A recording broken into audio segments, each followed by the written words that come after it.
The following podcast is for informational purposes only. The contents of this podcast do not constitute tax, legal, or investment advice. Take responsibility for your own decisions, consult with the proper professionals, and do your own research.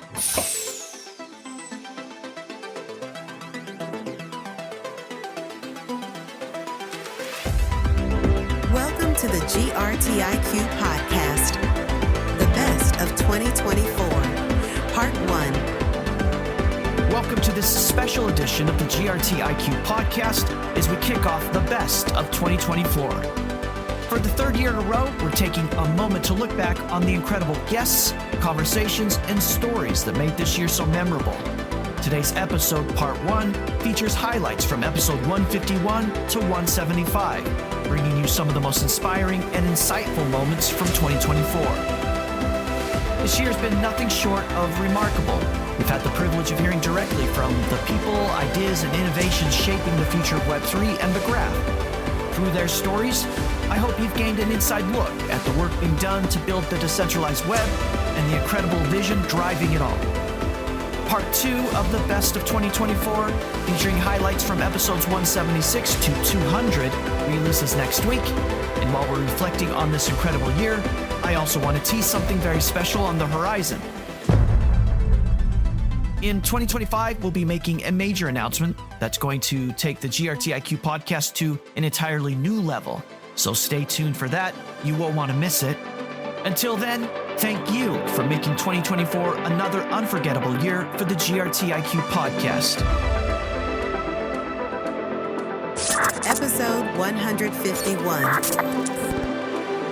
And now from episode 151, here's Maarten Henskens, head of Astar Foundation, discussing why Astar pursued integration with the Graph network. As Japan's leading blockchain ecosystem, Astar's adoption of the Graph reflects its commitment to scalability and developer support. Yes, so we have been talking with the Graph team, I think, for more than 2 years already. But now we are finally in the way of this integration.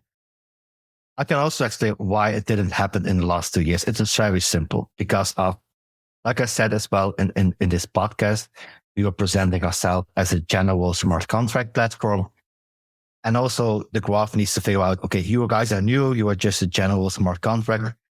What will also well bring the value to us? If we index just pay, we do everything, but we see no traction.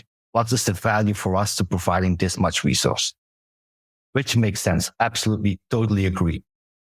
Because everybody needs as well to run their business. But now with coming to L2, coming with those enterprises who we have lined up, coming with those proof of concepts we have created, coming through the deals we have closed, we really need this kind of integration. And this is something that we also shared with the Graph Foundation and with all the people that we talked with. And they immediately saw, okay, this makes total sense. This is the vision that we need. This is the direction that we need. And this is something that we need as well to, or the Graph needs to be there to support those demands and those needs. And this is where everything was like fast forward and moved very fast as well. And this is where the Graph became now more of an integration that will be coming onto our mainnet on our ZK EVM. Like the Graph itself is like a very crucial component in the Web3 ecosystem, like I mentioned before. Like as you have Google as a data aggregator, we need as well a data aggregator for all the ecosystems as well out there. And the Graph is still, I still think the most reputational indexer that there is. And also the most adopted one as well in this industry. And this is also very important, this adopted one, because people like to go with something that is well adopted in this industry, not something that is new. Okay. Sometimes it might be better, but doesn't mean it will be adopted. For instance, I can give you an example. Like I had a call with one of our DevOps engineers like 2 days ago, and I told him, "Can you create like a subgraph in our testnet? I would like to test things out. We have a project, test this out." And he was like, "Oh, but I never touched the graph." I was like, "Okay, no worries. Just check the documentation. Let me know if something is wrong. If you have questions, I can connect you to one of the engineers." And I'm not kidding. Like 4 hours later, he had everything up and running. And he said, it's purely because of the documentation, clear tutorials, clear community support.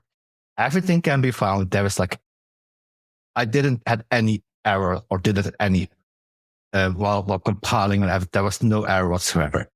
So this already proves that it's adopted or it's there for the adoption, because engineers doesn't need to ask questions. It works from the moment you start going through the tutorial or going through the step-by-step guide. And that's what it should be. And this is something that we also try to do as well with our documentation, with what we are building as well. And this is something that we see as well, like when we are talking with new people who are coming into Web3 and having partners like the Graph, where we know that when they check it out, they know what to do without asking support of us or for us giving somebody assigning to them to get things figured out. And we have seen this a lot in the past as well, even with us, come build with us, and then they start building with us. But it took us more than a week just supporting them with the dev to get things built out. This is not how it should be, because this is not how you get this adoption that we want. So having partners like the Graph is a crucial component for us. It's a crucial component for the next applications that are coming. It's a crucial component for the next innovation that is coming as well. And with the Graph, always following the latest trends and the latest innovation as well, to be there the moment it's needed, just gives us so much trust in this collaboration and partnership as well. Episode 152.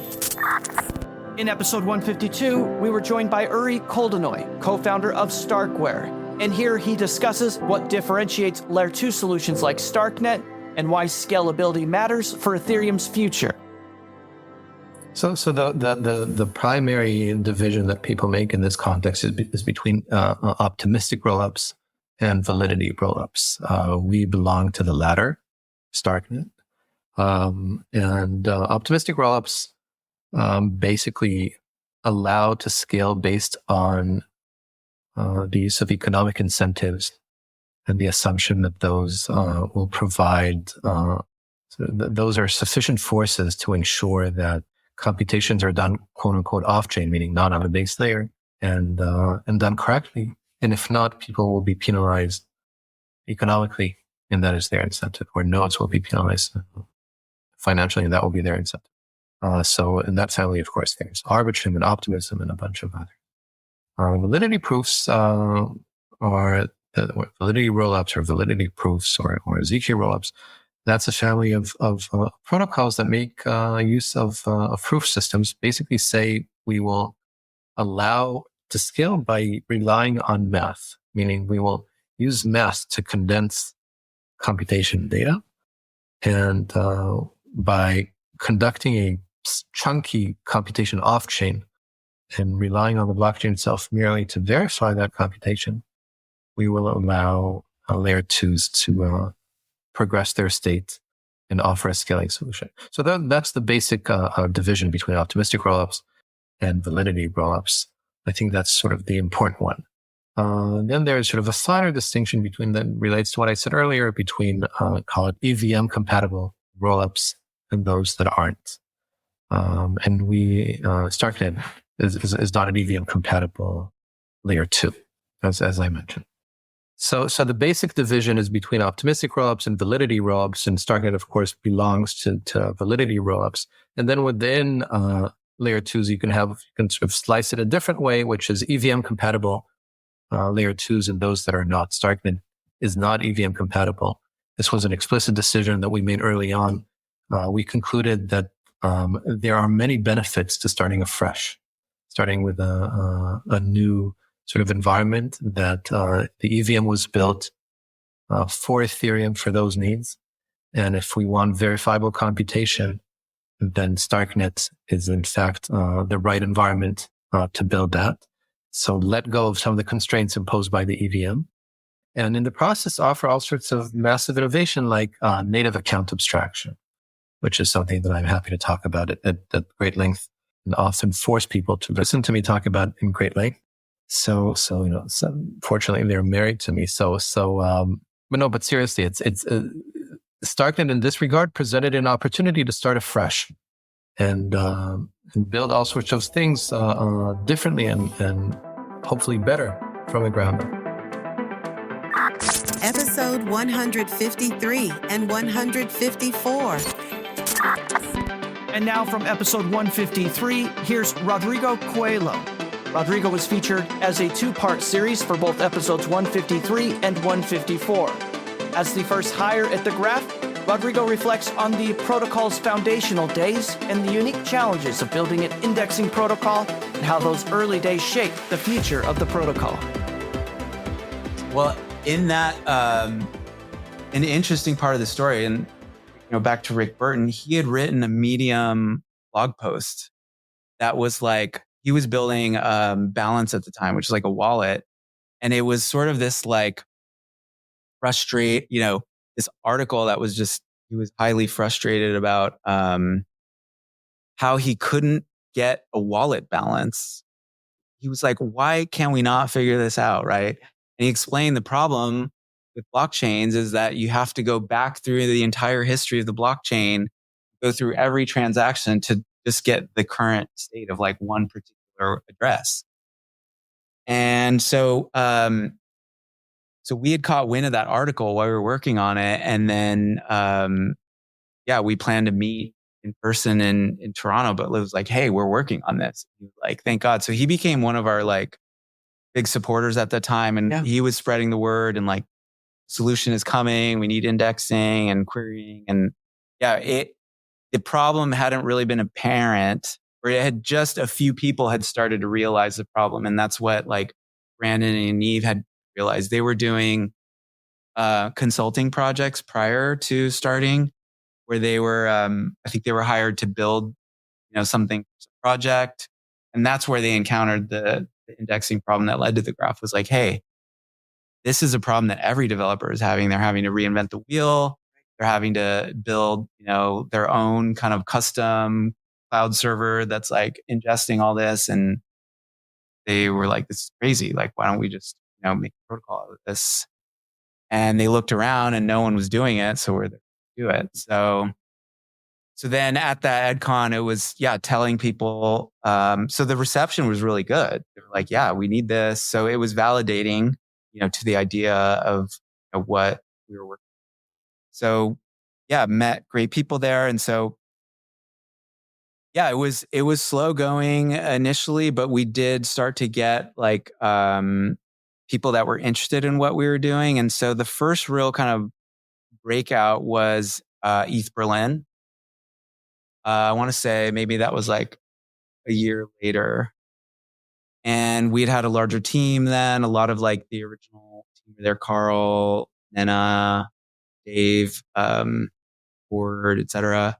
And we all went out as a group. And that was kind of the first time we had put out in the wild, like GraphNode and like let people build on it. So, we got teams that were building on it at ETH Berlin. And we were up all night, like fixing bugs. Giannis was like, they were in the code, like making it work and getting it to work. But You guys are hackers. We were hacking like all night. And there's great photos from those days where, people passed out on the floor, get sleep wherever you can. We were definitely like those people that were doing that.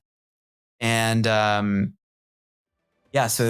so we got a great reception there, and it was just sort of like building strength on strength. Episode 155. And now episode 155, featuring Juan Manuel Rodriguez Defago from GraphOps. Here, Juan, an OG in the Graph ecosystem, reflects on how the Graph's community and the protocol itself has evolved since the time he first became involved, highlighting initiatives like Graph Horizon that are paving the way forward. There's like a few ways that you can take a look at this. Like one of the ways would be, remember the early days of the network where no one knew how it worked. So it was all experimenting, like no one knew what the indexer cuts were doing, like how to efficiently optimize those cuts, how to, figure out, even in the early days, we only had one subgraph in the network just because, it was just at launch and everything was super easy. And then we had more subgraphs that we needed to figure out how to optimize, how to generate formulas to optimize those rewards. And then you had to kind of like understand that some concepts that we have kind of like grown accustomed to, like the effective cut, they didn't exist back then. We kind of like made them up as we go. Okay, we know that the indexer cut works this way, but how do we calculate the return on the alligators? And then we kind of like started figuring all those things up. So I think, and also people didn't understand those concepts at first because it was so, weird, because why would I want to calculate a new thing? And then they started realizing. So one of the things that I see, like the community around the network particularly evolved, is that there was a lot of, ways that we tried to figure out how to educate people in those, in the inner workings of the economics, particularly of the network. And how do we, make sure that all of the indexers know that what they're doing economically wise, so that they have a profitable business and they kind of like understand how everything works. And at the same time, how to educate the subgraph developers into how the network works and how it's gonna solve some of the issues regarding, maybe not latency, because latency is similar. Like the idea is that we are a little bit better than the hosted service, but it's not gonna be, like a 10x better in latency. It depends again on the geo distribution that you have, but whatever. But at least on the side of availability, you have decentralization. You have a lot more robust of a network than just a single centralized product. So educating developers on that, educating on how to publish the subgraphs onto the network, because again, it's all new. It's it's a different process. It's not the same process that it was in hosted service, because there's a lot of extra things that you need to take care of, like actually sending the transaction so that the data is available on the contracts, and then also making sure that how to upgrade, the requirements for upgrades, everything, and it's even going up until now. Every day we have more and more tools that are useful, but at the same time you also need to understand how those tools work and what they offer you. One example would be something that we've been working on at GraphOps, which is GraphCast, and all of the different radios and such, and how those things can help developers signal that they are about to release a new upgrade, so that indexers can start presyncing it, or how indexers can cross-check POIs to make sure that the data is okay, and so on and so forth. Even other stuff that we've been working on at GraphOps, like Launchpad, to kind of help indexers have a Kubernetes setup that's scalable and relatively easy to use, hopefully, if we did things right, and also have client diversity in the ecosystem. One of the things that initially happened is like Paint had this super easy to set up Docker Compose stakes with setup, but we also don't want to have like a single, client. So it's not a client, but you can run everything bare metal and do it yourself. But people oftentimes, like scaffolding tools. So trying to get more client diversity, trying to, make things easy for different types of users that want to scale with a cluster, that want to scale with single resources, whatever. So, this kind of like evolution over time of the education aspects of the graph, as well as the new features that we keep on adding, because the early version of the contracts had like way different ways of doing things that we are currently having. Like I remember when all of the drama for, I think it was GIP2, like one of the early GIPs, which allowed indexers to, get rewards out without having to wait 28 days, so they can actually pay for the infrastructure. And a lot of the drama that happened at that time. But it was, it was a necessary evil to, have those discussions and have that drama. Even if we don't usually like drama, it was needed so that, people were getting involved and understanding those, really valid points from one side and the other, and have those discussions and have those, like if the people don't get involved, they usually don't, they kind of like run on autopilot. And ideally you want them to actually get involved, and even if it hurts a little bit, like, the drama always hurts. I think it's kind of like something that needed to happen for people to actually understand why everything needed to go that way. But yeah, I mean, there are many ways that this has evolved over time, like technically wise with all of the new improvements, ecosystem wise with all of like all of the new participants that we're having, all of the new indexers, Even, we had even programs to onboard new indexers into new chains, like MIPS, for example, to make sure that we have all of the coverage that we're having in the hosted service with all of the new features that were being added also translate to the network and also have some sort of short period of time where indexers were getting, a little bit of test time to figure out, okay, this network works the best way with this kind of setup or this kind of setup, and make sure that everything works correctly before we put it to the network.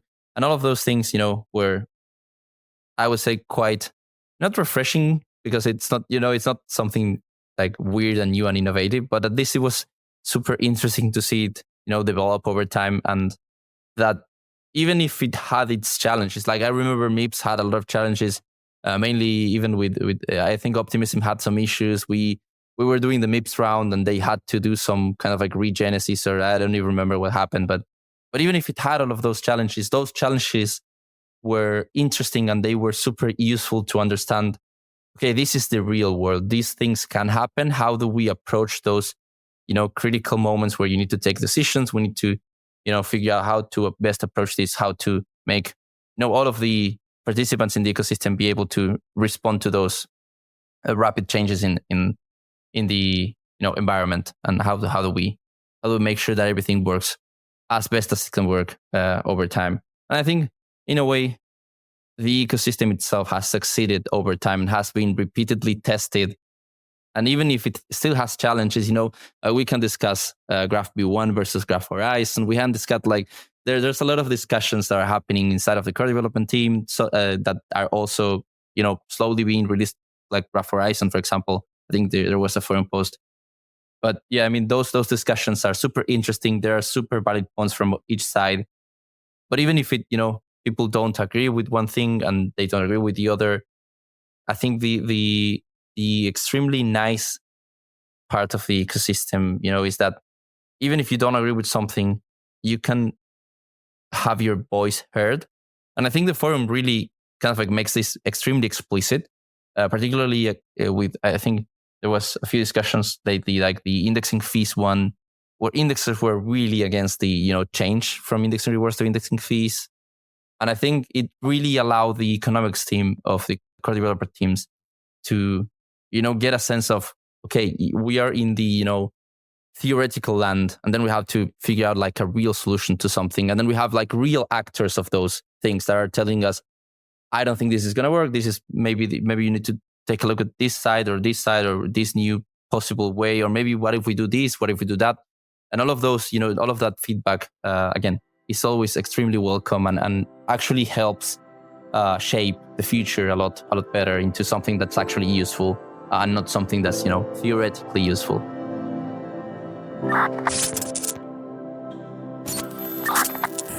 In episode 156, we were joined by Pablo Carranza Velez, Principal Software Engineer at Edge and Node. Here, Pablo unpacks the significance of the Graph Horizon initiative, an ambitious proposal giving shape to the future of the graph. Pablo's technical leadership offers clarity on the protocol's direction and the importance of something like Horizon. So, Horizon was initially Zach's idea, actually. He's the one that had that first kind of realization. I think that is that staking is kind of the core mechanism in the protocol, and that it can be decoupled from everything else. So you can have this core thing that is just the staking part of things, and then you can build something that is more modular and more permissionless by using this core primitive. At least that's how I see it now. I think since Zach's original idea, we had a lot of conversations and we iterated a lot on the actual design. We keep iterating on it. Actually, we keep finding things that we can improve in how that staking would work. But that is kind of the core idea, that right now the protocol is kind of all mixed up in the sense that you have the staking and the rebates and the disputes and all of these things are kind of working together, and they work quite well together because they're all designed for the subgraph data service that we have now.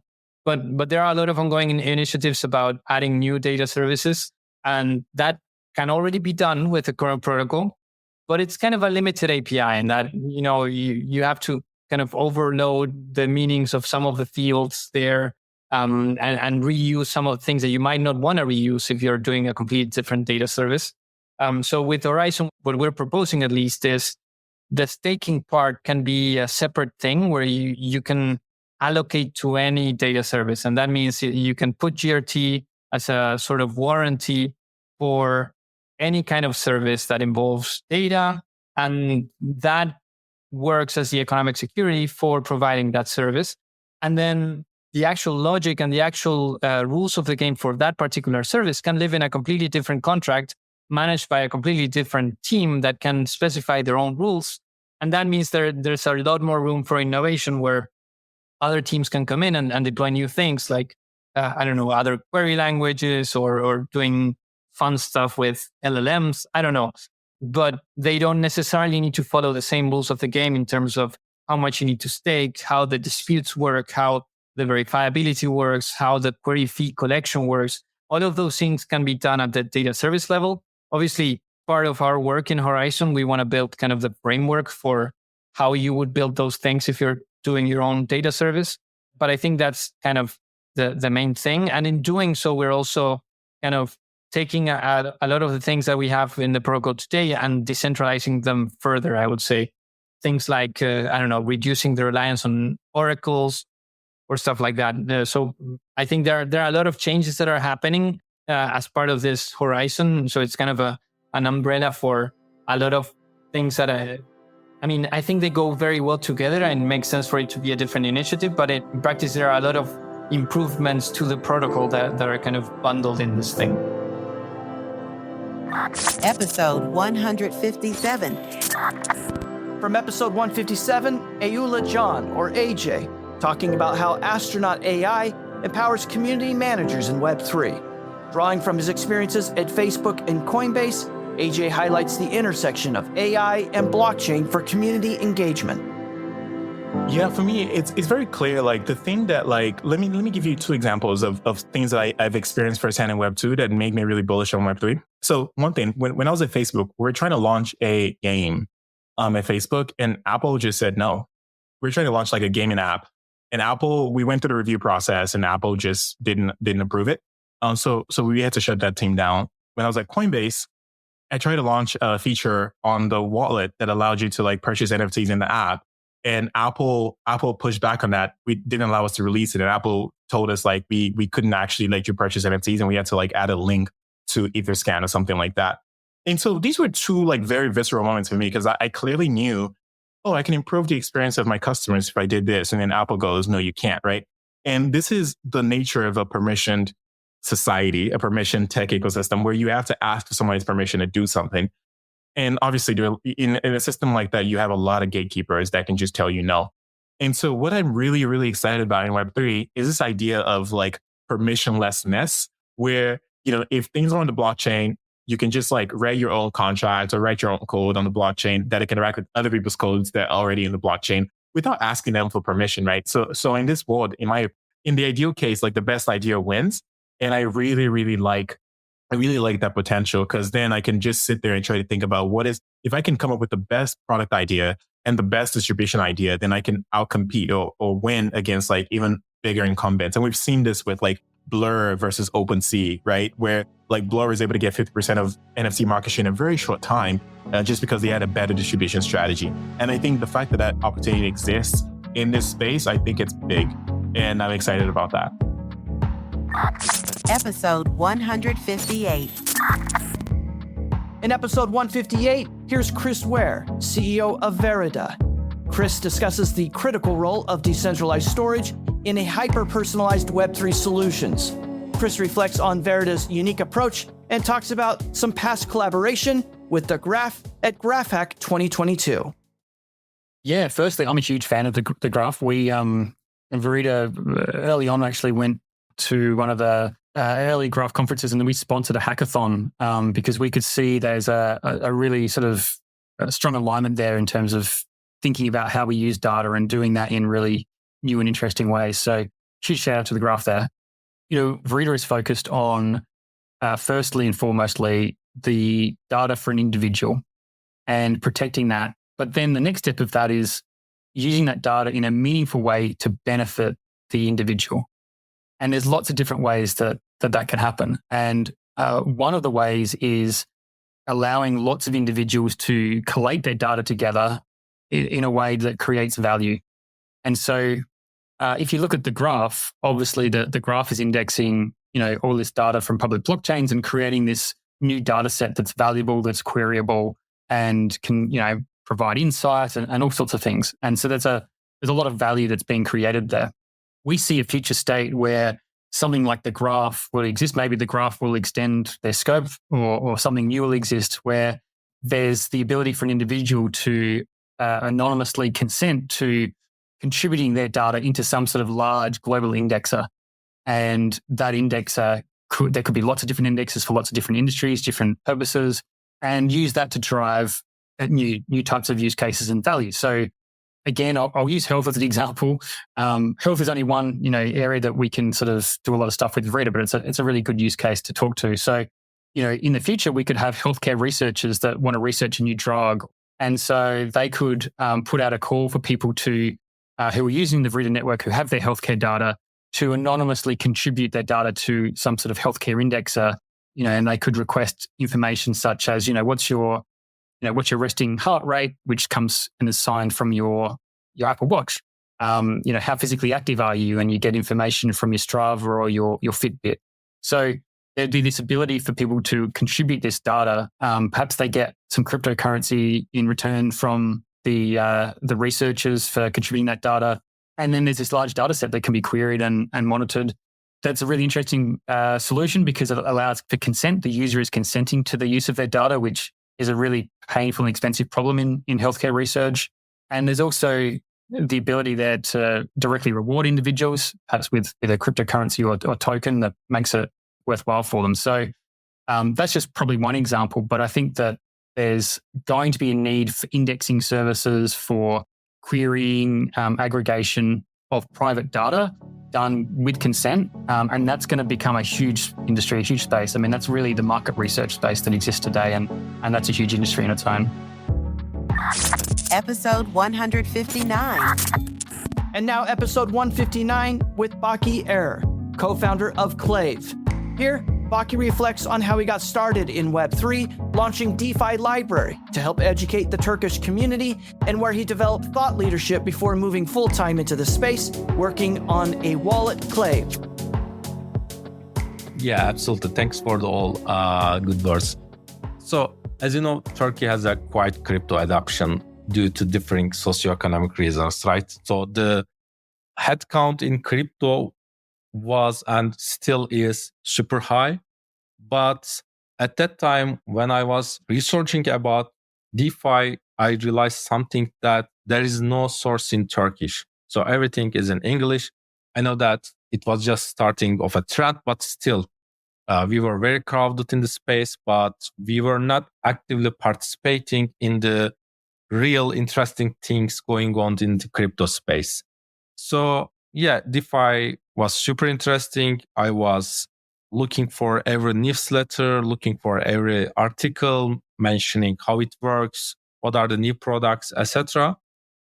And since also I realized there is no content in Turkish, so I thought that it would be a good opportunity to both learn and share this knowledge. So actually, I guess sharing what you have learned with others is the best way to learn something, because if they understand what you're saying, then it means that you are really good at what you learned about. So that's why I started DeFi Library as a high quality research newsletter, specifically focused on DeFi. I wrote some tutorials about how DYDX works, how Uniswap works, what is governance, etc. It was a very slow start at the beginning because no one knows about DeFi. They are just hearing about it, but it's really become a thing in DeFi summer. When I guess we can say that the beginning of the DeFi summer, where Compound actually started comp farming. So everyone was saying that, what is this? What's Compound? How lending works? How am I getting these tokens? What is farming, etc. So everyone just found DeFi Library at that time and started to follow my both Twitter account and Substack newsletter. getting lots of subscribers every day. And yeah, to be honest, I'm super proud of the fact that DeFi library was super helpful to the community. I am still meeting people. They are saying that DeFi library was the first point they learned about DeFi. They learned about zero knowledge. They learned about layer 2s. They learned about the bigger vision of the DeFi and Ethereum. And I'm also proud that it really shaped my blockchain career as well. Episode 160. And now episode 160 featuring Daniel Keys, co-founder of Pinax. Here, Daniel shares his thoughts on the Graph ecosystem and explains why his team committed to becoming a core dev with the Graph and how it aligns with its mission. Yeah, I would say it's a combination of our unique skill set, the opportunities that presented ourselves, and our alignment with the vision and goals of the Graph. So, we really believe in the future of Web3. We really believe that the future is going to be multi-chain. We believe that the Graph is, a protocol that's positioned to be able to serve, rather than just being one ecosystem, it serves all of the ecosystems. And no matter which blockchain is successful, the Graph is in a good position to be able to serve whichever ones are. And, we all feel passionately about the fact that to enable real adoption, we're going to need a way to serve developers, need to make the user experience for developers much easier and more reliable. And we think that the Graph is in a position that can be a critical part of that puzzle. Episode 161. From episode 161, Kirsten Pomales of TalentLayer explores how open protocols are transforming service marketplaces. Here, Kirsten talks about TalentLayer's use of the Graph and highlights blockchain's potential to displace traditional intermediaries. So I want to tell you the thing that I always tell new entrants into the market about what is blockchain really useful for? So, and this is also something that, especially in the enterprise blockchain space, sort of made me sad a lot when I don't see blockchain being applied places that are useful. So, as I was mentioning before, blockchain is useful at disintermediarizing, removing intermediaries when you have a trust point that is filled normally by an intermediary today. So, if you look out into the world and think about all of the middlemen that exist, whether this is, a social media platform that is helping you connect with your peers, what if you could just directly connect with your peers? Or an e-commerce platform that is helping you trade your cash for a t-shirt. What if you could just directly trade your cash for a t-shirt? This is the paradigm that we need to be understanding and that we need to be thinking about when it comes to how do we apply blockchain in a useful way. So this is the first thing. Second thing, in order to have blockchain be useful, you don't just need to replace an intermediary with some sort of blockchain tech, but you have to be able to replace the intermediaries at scale. What I mean by that is, if you, for example, just have a freelance marketplace platform and you use blockchain for escrow or blockchain for, user identity or stuff like that, or if you have an e-commerce platform and you do your transactions on chain, and what value is that really providing? So maybe you can get some of the efficiency, sure, from, crypto transactions, but why is Uniswap so powerful? Uniswap is so powerful because you can have 1,000 interfaces with one protocol. So if you are building blockchain tech and your interface is the only thing that's going to be touching that, why are you building it? Why not just use a database or something else? This is a big thing that a lot of the enterprise blockchain projects got wrong. It's I'm going to build a blockchain product for international trade logistics, and it'll be just me that uses it. Might as well be a database. So these are the two things. I'll repeat it again. When you're looking at how to apply blockchain, try to figure out, what is the intermediary that I'm replacing? What is the central point of trust that I'm replacing with something that's decentralized? And secondly, when you're building blockchain tech, make sure that you have like a many to one ratio of platform to protocol, because it doesn't make sense to have a 1-to-1 ratio, or it might as well be a database. Episode 162. In episode 162, Red Sheehan, protocol research analyst at Messari, joined.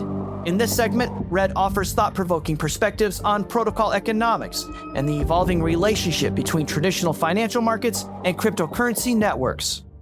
I will equate Web3 to decentralization in this answer in terms of what do I see it becoming? I don't know if it's exactly an evolution, because I don't think we should be getting rid of our traditional centralized systems. In many cases, centralization is good. It's agile and it's fast. And it has many use cases where it's way better than decentralization. But it provides an alternative. So if you have no competition, why would you try to improve or get better? With the dollar, per se, I'm American. I can't opt out of the dollar, just use another country's currency for all my stuff. You know, I can't opt out. There's no competition. Crypto introduces competition. Now that there's something to compete with, adapt or die. Like, you better give me a good deal. You better not inflate my money away at, 25% in the last however many years, whatever has happened with the money printing there. It's, hey, you better be honest with this, because now you have competition, which means people can opt out of your system. So just having that alternative, I think, is enough to make centralized incumbents play fair. And if they don't, well, they get replaced. It's pretty obvious there. The other side of it is, if you have a centralized system, it's really hard to decentralize it. If you have a decentralized system, you can totally centralize it later. Look at Farcaster. That is a decentralized protocol for social media. But Warpcast is a centralized client built on top. So there could be 40 different Warpcasts with their own different flavor. Farcaster, which is social media. And you can easily become more and more centralized as you want on top, as long as the base layer is decentralized. So you can always build up. You really can't go down the gradient the other way. So I just see it as an alternative to keep current systems honest and to give us a little more flexibility in what we build. Episode 163. From episode 163, here's Zubin Pratap of Chainlink Labs, who explains how blockchain connects to the real world. Here we can hear Zubin describe his remarkable journey from practicing law to working at Google, before ultimately finding his place at the intersection of blockchain and real-world data. Yeah, crypto was a funny one because I think when I heard a lot about it was when I was at that TechCrunch event in 2017, because, there was a bit of an ICO boom then. I can't remember who it was, but at TechCrunch in San Francisco, they declared their ICO. And I was like, what's an ICO? Now, as a lawyer, I'd done IPOs and stuff like that. Like, I'd been on the, on the legal side of those things. So I had no idea what an ICO was. So that I was just like, this is interesting. This is something new. And at that point in time, I'll be honest, my first reaction was like, only in America. That was my first reaction. Completely naive, of course. So I did some more digging around it, and I didn't understand it. I read the Satoshi paper. I understood the ideology. I didn't understand how it was going to apply in real life. And to me, in that point of time, I still associated it with Bitcoin. 2017, I still associated this with Bitcoin. That's what it was.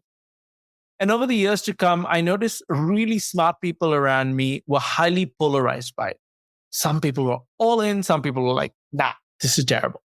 And I'm like, it's very rare in human history that things polarize so much. And I think the risk taker in me got interested because I'm like, you could either be wildly right or wildly wrong. That's fun. That's going to be fun. So I got intellectually curious in it. I didn't actually act in it for a long time. It was only when I was getting ready to leave Google and thinking of, I don't necessarily want to relocate to the US, that at that point in time, that I was thinking, what would I want to do next? And I'm like, where are some of the most interesting people? And I don't have to agree with them. So the big principle in my life is I don't need to agree with you. I'm okay with not agreeing. And I'm okay with other people not agreeing with me. That's totally fine. I just need to find it interesting. The way you think, I need to learn, I need to be challenged, right? And some of the really interesting people I knew were, getting very, very bullish on blockchain. And they were very emphatic. It's not about the tokens. It's not about the cryptocurrency side. it's about the promise of a certain kind of technology. And I'm like, that's interesting. Now I missed the first .com boom because I was in college, and I'm like, how often does an opportunity come to surf a wave, and to be with other people splashing about in the water, probably banging your heads together for a bit, but how often does that happen? I'm like, okay, I'll figure out which team I can put my faith in, because to me it came down to, there was a lot of false positives in the space as well, a lot of noise in the space, and I'm like, I need to trust the people I'm around, because I'll be waking up and being in service to them every day. I need to like them, and I need to trust that we're in an environment where even if there's some amount of skepticism or extreme bullishness about something, they both treated with the same respect. Like, this is a point of view, and let's see what happens. And I found that with, I remember speaking to Patrick and Stephen, who were then at, Patrick's still associated with Chainlink, of course, Patrick Collins, and I just thought, these guys are great. They think differently. They're willing to be right. They're willing to be wrong. They're willing to press ahead and find out. And most importantly, they're willing to do what, Alan Kay talked about, which is, the best way to predict the future is to invent it. And these guys are trying to invent it. And I'm like, yeah, I want in on that. And, the risk taker in me, man. I'm just like, go in and do it. Episode 164. And now from episode 164, here's Ariel Barmet of Edge and Node, reflecting on the graph's early days and its continued evolution. In this segment, Ari draws from his extensive experience as an early contributor to the graph, sharing insights about the protocol's technical evolution and future directions of the network. First of all, it's technically interesting. If you're curious and you read about how this works, it's intellectually attractive. So that's one aspect. The other aspect is something I told you before. I was interested in economics. I kind of read a lot about currency, the meaning of currency, how we coordinate society, the role of money in an economy, and considering all the things that I've seen in Argentina about like financial system, breaking down, etc., inflation. Bitcoin was a technical innovation that created a new currency. Then we have this debate if it is a currency or not because of some properties, but it was kind of a currency or asset. I got deeply interested in that. And the concept that got my interest is the self-custody. You could be your own bank. You could be using Bitcoin or crypto without trusting any counterparty. And I would say that was very attractive, considering my experience and what I've seen trusting banks and trusting counterparties, and like what I've seen the financial system breaking down from the inside got my interest.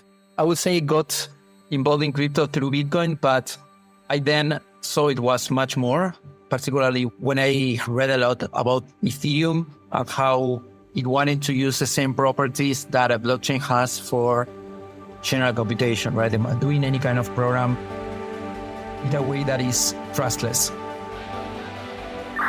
Episode 165. And now from episode 165, Meher Roy, co-host of the Epicenter podcast and a thought leader throughout Web3, reflecting on his unique perspectives he's developed through the years of interviewing industry leaders and exploring transformative ideas.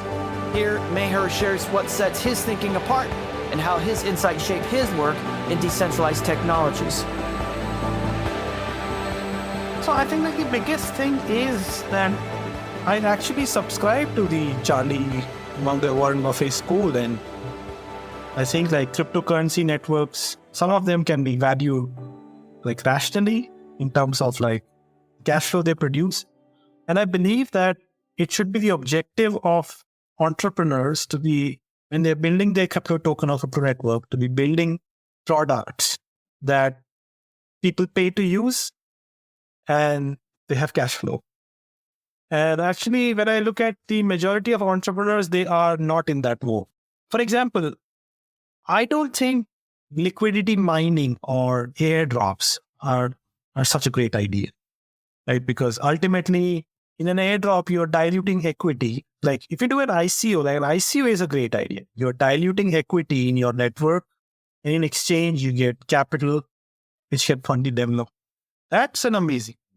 But an airdrop is more akin to you're giving away equity in your network in exchange to get marketing.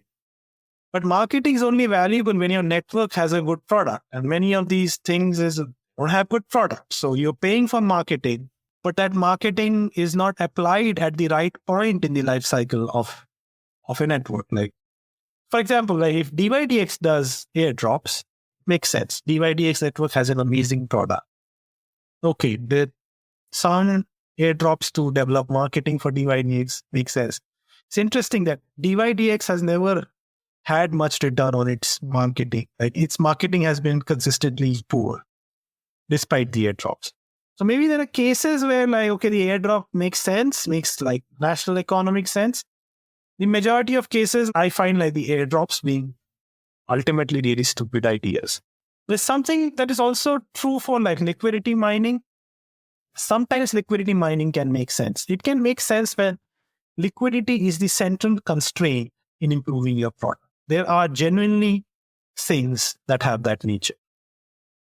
But you see liquidity mining applied indiscriminately because that's the way to get kind of like attention. That's the way to get community. That's the way to get buzz. That buzz translates into prices. Reason it translates into prices is nobody's actually valuing these coins rationally in a Buffett and Munger manner. So that kind of like behavior persists. But in the end, I believe that behavior is going to be negative for humanity. Right? Like that behavior is not going to be positive. Those are kind of like perspectives that are different. They may not stem from like interviewing loads of people, but rather I believe that you should have crypto networks that have coins. Those crypto networks ought to have some product. And that product has to be that good that people are willing to pay for that product. And in that sense, the constraints on a crypto network are no different from the constraints on a corporation. Another thing I believe is many people tend to think of crypto as solving the problems of open source funding. You're going to see that again and again. And I just think it's wrong. The crypto networks that will last 100 years will be those that are fundamentally have a good product that people are willing to pay for. If there's an open source project that doesn't have that characteristics, doesn't have a defensible product for the long run, slapping a crypto token on it cannot save that open source project. So, for example, if you're building, distributed Git, and then it's combined with a coin, I doubt it's going to work in the long run. It will work in the short term. The prices will go up. Some people will down and make a fortune off it. It's not going to be like kind of a self-sustaining fire that lasts a long time. Episode 166. In episode 166, we heard from Connor Howe, founder at Enzo Finance. Here I asked Connor about historical market cycle themes, from ICOs to DeFi Summer to NFTs. And he explains what he believes will be the most powerful narrative for the upcoming cycle, suggesting users will be able to interact with networks based on their explicit needs rather than focusing on specific applications. For me, it's intense. For me, the next cycle is really a bit intense. We have all these foundational layers of what can be built on chain, how they can kind of communicate with each other, but we keep forgetting about usability and how the users interact with the chain. So for me, the next big wave is intense, is saying users need to use these products and we need to simplify how they use it. And Intense abstract all of this away. And with Intense, users won't need to care what even chain they're on. They won't even need to care what application they're using. They'll just explicitly state, hey, I have A and I want B. I want to generate 20%. Find me how to get this. It's just a full abstraction away. And what I also found interesting throughout all the different previous market cycles, I think in 2018, 19, they also had security tokens. So it was like securitizing and tokenizing. People were tokenizing cars back in the day. And they were doing like IoT devices and securitizing equities, bonds, and so forth. It's really interesting you bring up the history because 2017, truthfully, was a bunch of people, not everyone, but most, creating white papers and raising money. That was the ICO bit. there was great companies that spawned from this. There was a couple, but there was great companies, and it was completely frenzy. Everyone could do it. I didn't do it because I was like, this is too far. But every single mini cycle products get more real. You had MakerDAO before, but now you've got thousands of DeFi products. Now you've got tons of NFTs. And it's just this constant evolution.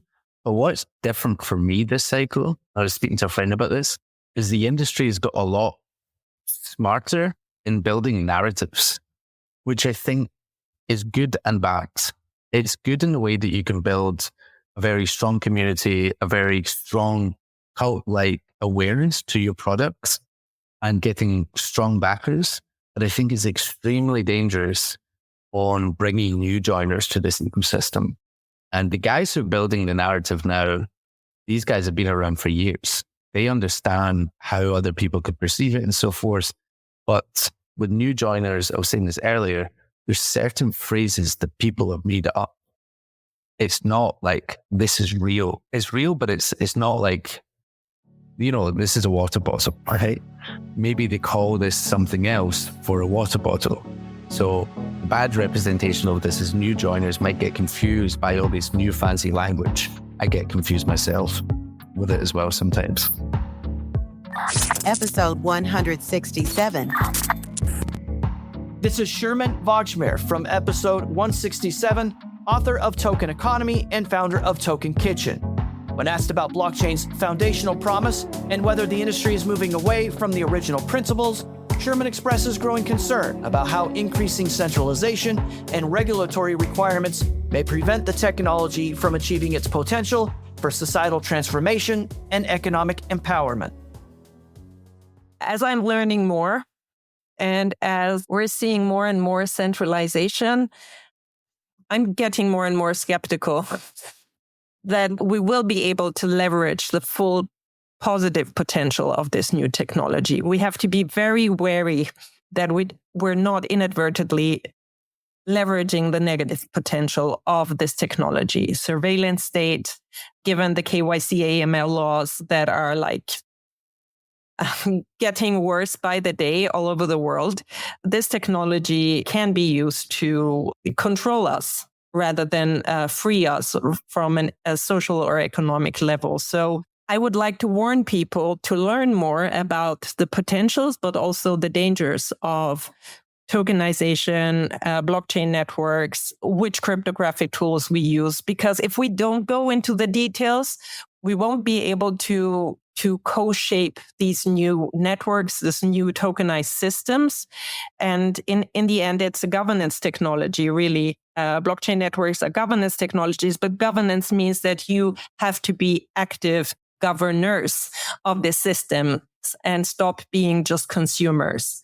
And I'm not sure that this is happening on a mass scale. So I'm quite skeptical, I have to say. So this is not what you wanted to hear. It's not very optimistic. I'm becoming pessimistic by the day. Episode 168. In episode 167, we were joined by Kean Birch, director of the Institute of Technoscience and Society, reflecting on how Web3 challenges traditional ownership models. His academic perspective highlights blockchain's disruptive potential across all industries. Aside from something being written about in the newspapers, the first kind of indication that it might have meaning beyond a news story, I guess, in our lives, if you like, was when I was teaching a graduate course in the political economy of technoscience back in, I think it was 2014, 2015. And a student there was very, very keen on Ethereum and tried explaining it to us and tried explaining its use cases. At that point, I don't think it was necessarily economic. I think it was more, how can you construct communities almost, I think. And it sort of went over my head. I guess a more relevant one might be to do with assetization again.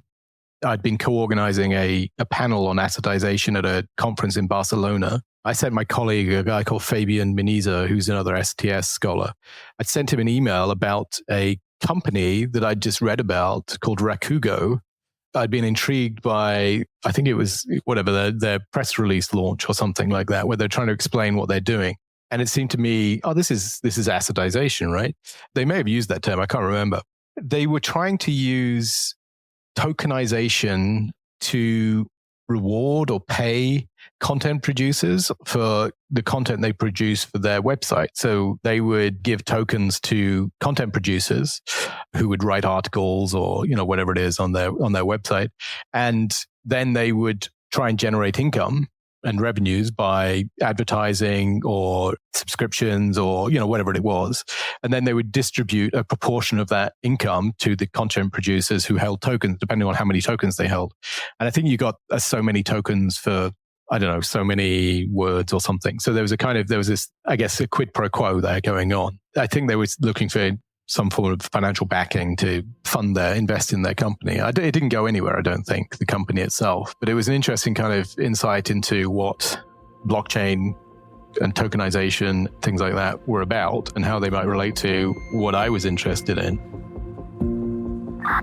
Episode 169.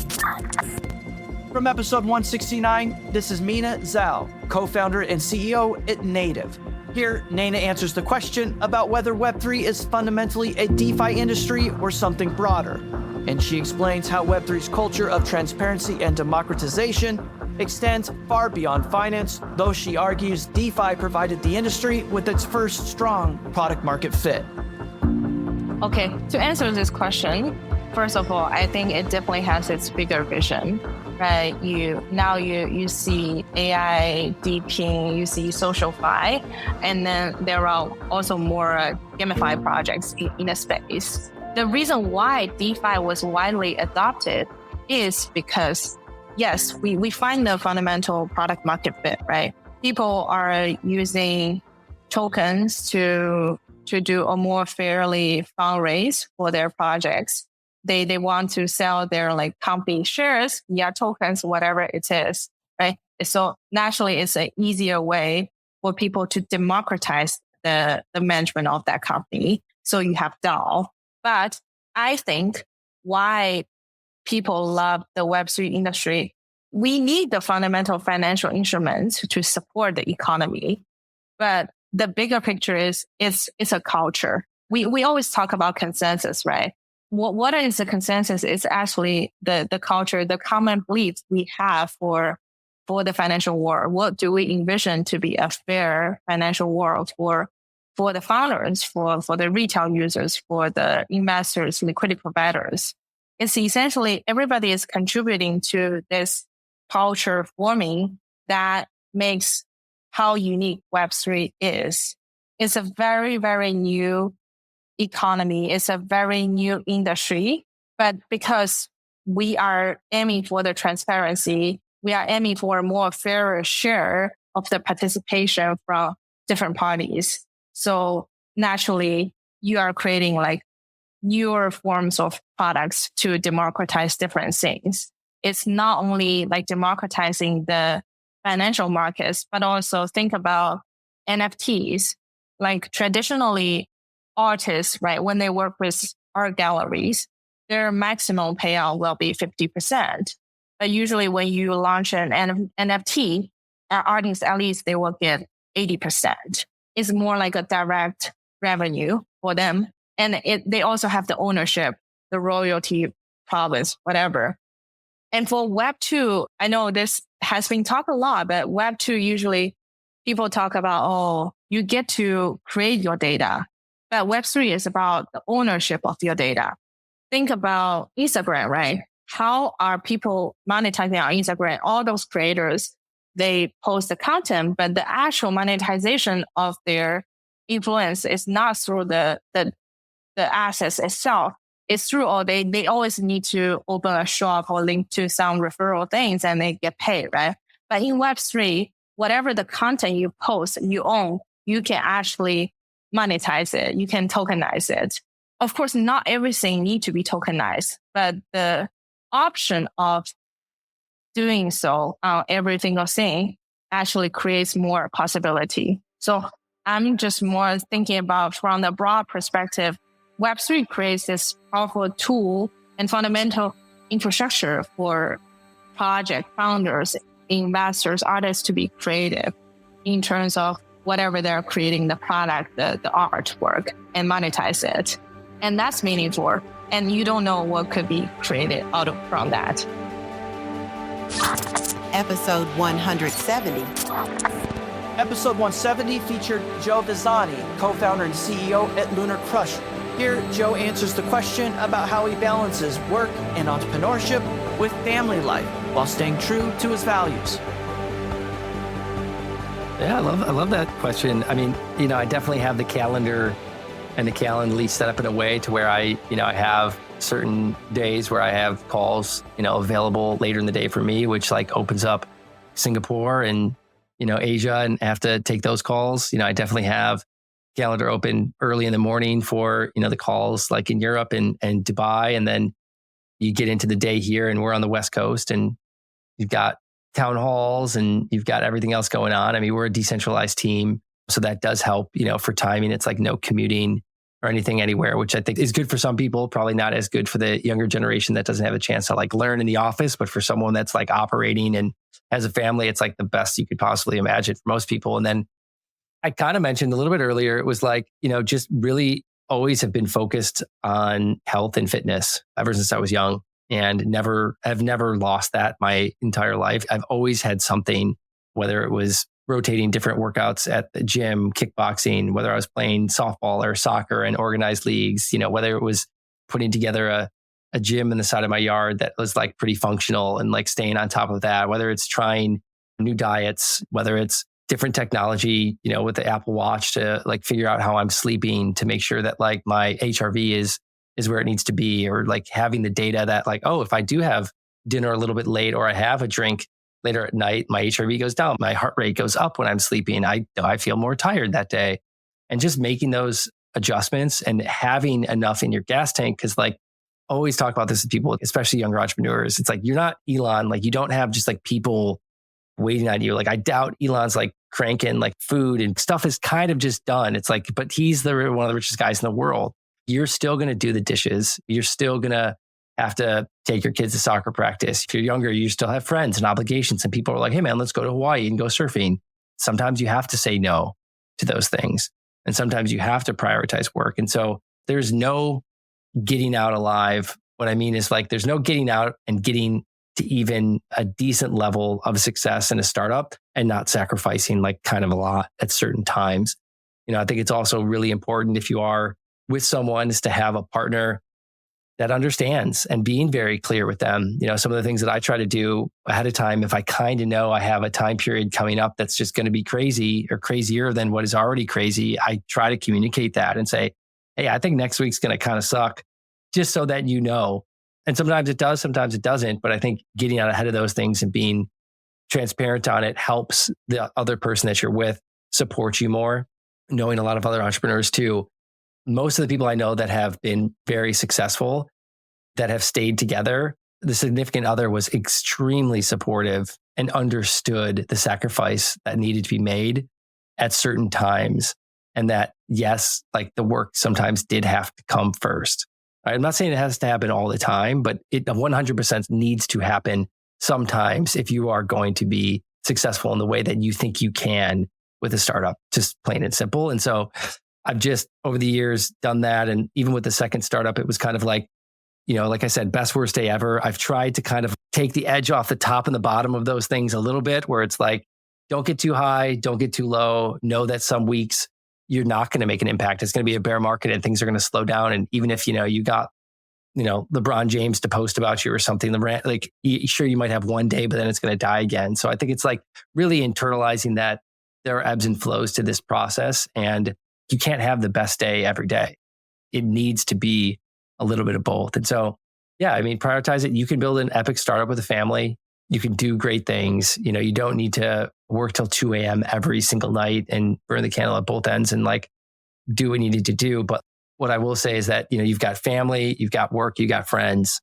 And one of those things is going to sacrifice at some point in time. And like, you're not going to be able to show up for dinner for friends once in a while. You're going to have to say no. You know why you're doing it. And the people that care about you, they know what you're trying to achieve. And then, if they don't, you got to tell them, this is what I'm trying to do. I'm trying to do this right now. Can you support me on it?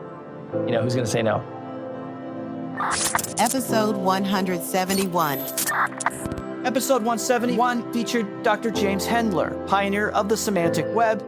Here, Dr. Hendler answers questions about Web 3 and if it truly represents a return to Web 1's open and permissionless vision, drawing on his own first-hand experience to explain how the early internet evolved from the controlled ARPANET to the open web through innovations like Tim Berners-Lee's World Wide Web.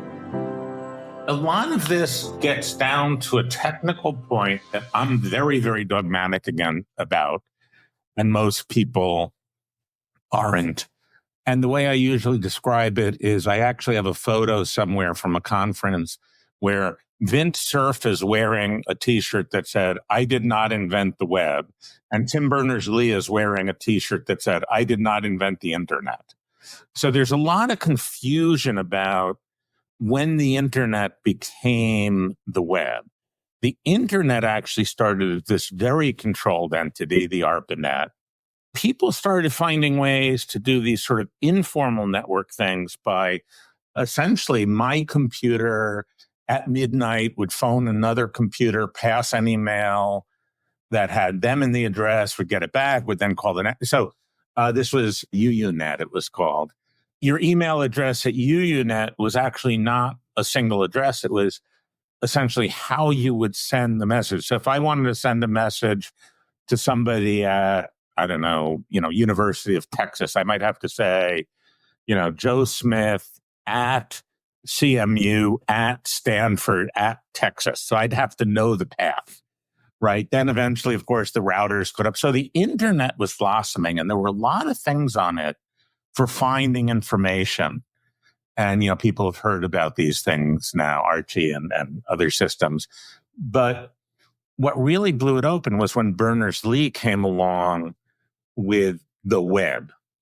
And the web was actually a specific piece of software.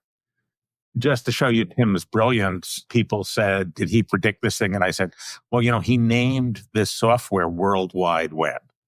That was his goal. And one of the key things is Tim was a very firm believer in open software, which was just starting to be a thing back then.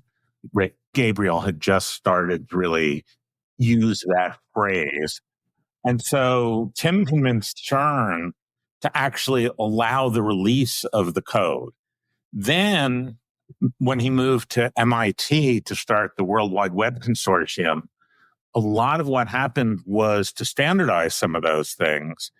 So what was HTTP was something Tim had thrown together. Now it became a lot better. Was HTML, people were saying, we need this, we need that. So you started to have a base. So I actually got involved with that world. I won't say late, it was about 91. Basically, by then, what had come out was something called LIBWWW, or what we all called libwww. I get yelled at nowadays when I say www because it labels you as an old timer. What that did is anybody who had access to a machine could install this code, set a few variables, and you had a web server.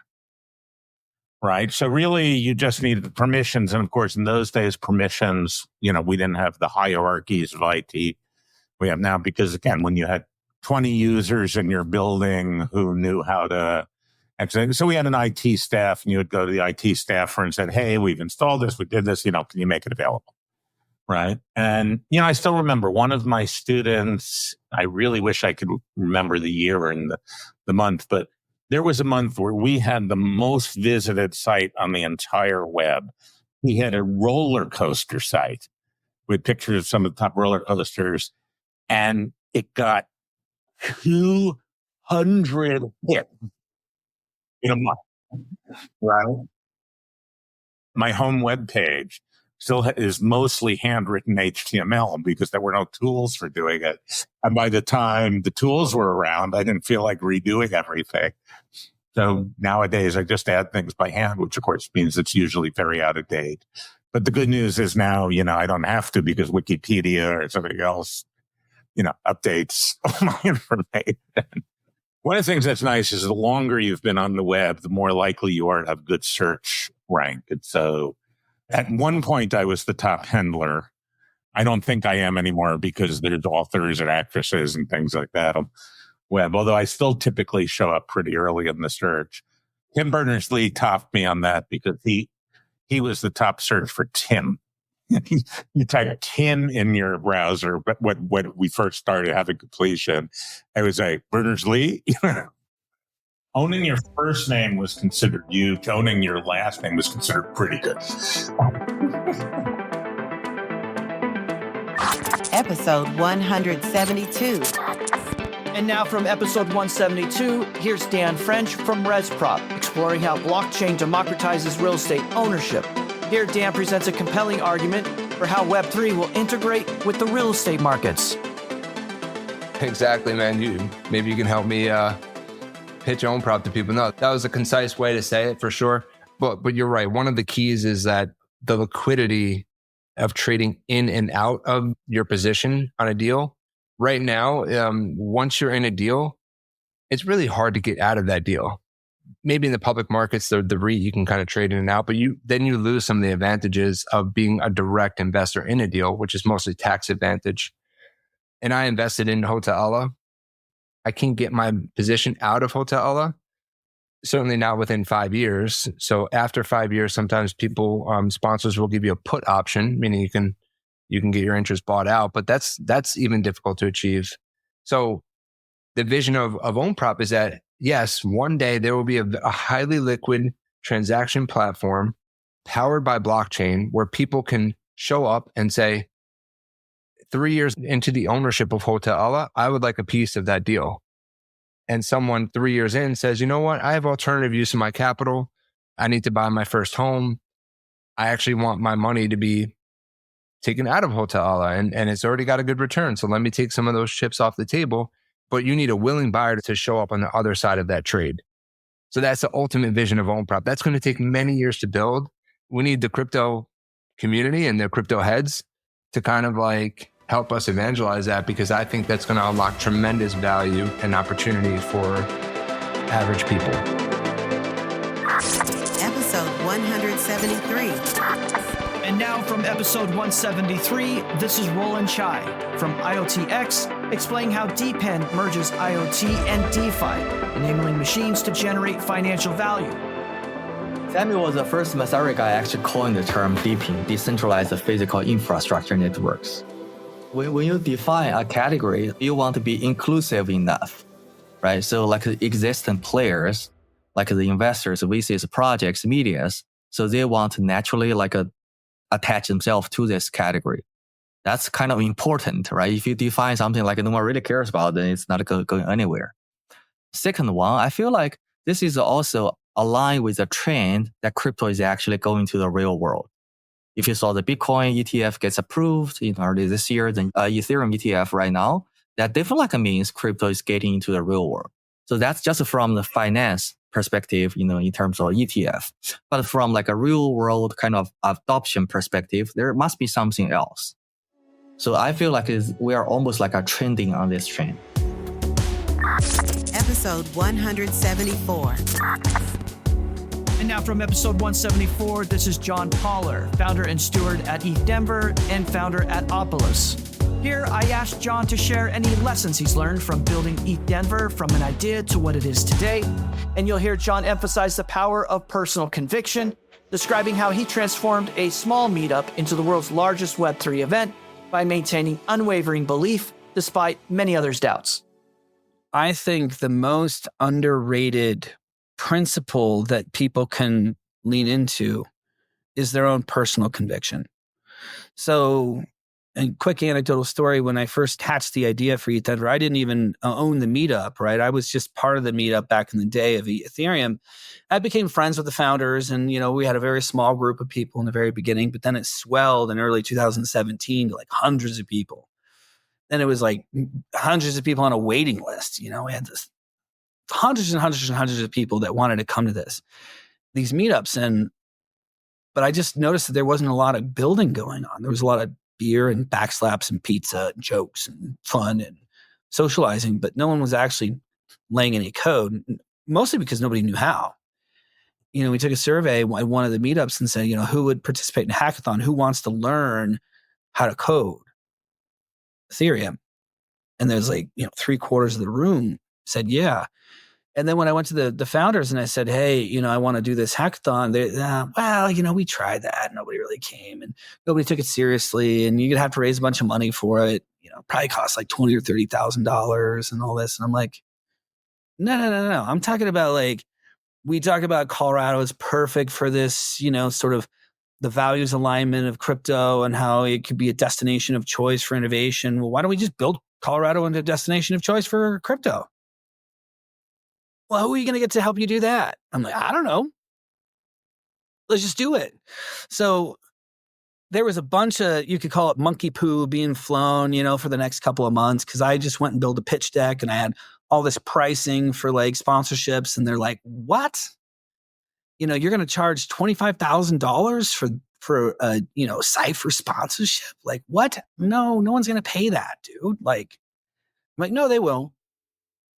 So $500,000 later, we hosted our first Eat Denver with 1,500 people in attendance, and people were just blown away. They're like, how did you do that? And I'm like, conviction, man. You just got to be some people would say it's stubbornness, but I think there's a really fine line between conviction. Just because you don't understand it doesn't mean that person's not going to go build that. Just because you don't share the conviction doesn't mean that they're not going to go build that, right? If you doubt, that's fine, okay? And if I doubt my own project, guess what? I'm not going to build it either. Doubt is the killer of all dreams. Doubt has killed more dreams than any other reason for failure because our minds are not aligned with success. Our minds are actually aligned with failure, and therefore that's what we get. Now, that might be controversial to some people. Well, conditions and markets and situations. Let me tell you, we have been in dire, almost dead circumstances many times. I have personally over 25 years of being an entrepreneur, but I never actually subscribed to the idea of failure. I never gave it any time or energy. Staring it in the face, I'm like, nope, we're not failing. And guess what? We didn't. It was tough as hell. And it was forging and challenging and testing of resolve. You're staring a bull down in the face and it's like, who's going to blink? Well, one of two of you is gonna. You choose. And it might even seem totally formidable. There's no way we can win this. But, there's books and movies and all sorts of stuff that have been built on this exact principle where people transcend almost impossible circumstances. And why? Conviction. Episode 175. And finally, from episode 175, this is Charlie Hu, co-founder at BitLayer.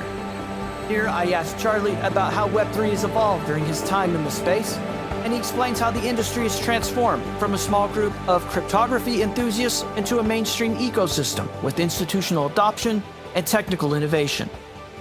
The space changed a lot. In the beginning, it was a bunch of cryptologists, anarchy-thinking, liberal people, right? Very small niche of group. Sometimes we call this outliers. We call this the minorities, right? And so on and so forth. Now, this is my third cycle, right? Every cycle, we see more and more people in terms of builders, in terms of, users coming along with. It's getting more and more mainstream, which is good. That's what we need.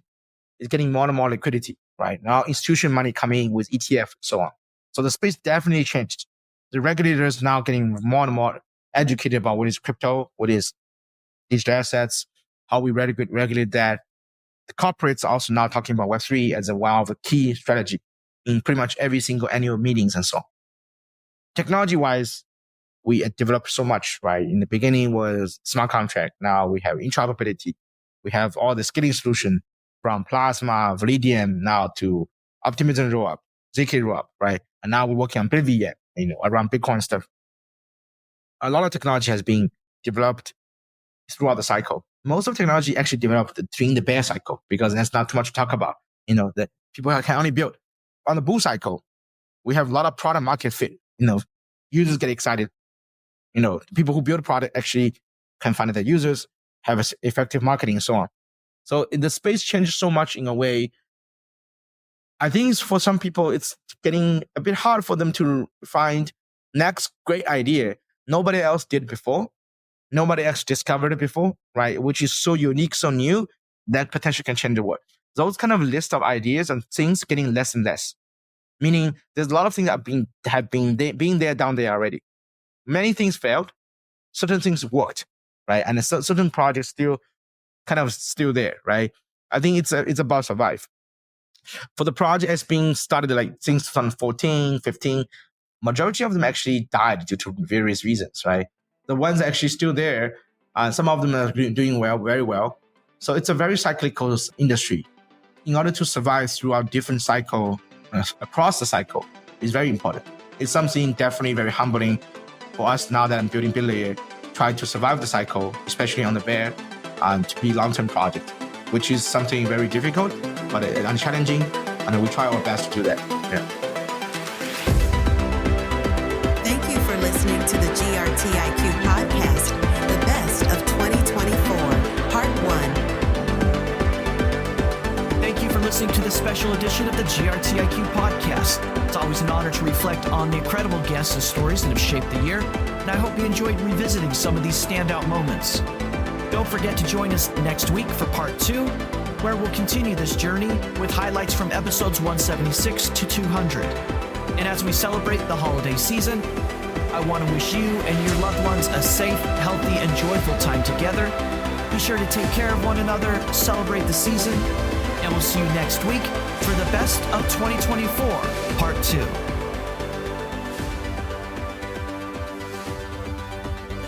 This has been a production of the GRTiQ Podcast. For more information, including detailed show notes, visit grtiq.com/podcast. That's grtiq.com/podcast. Please consider contributing to this project and helping build the community by subscribing and leaving a review. GRTiQ Podcast.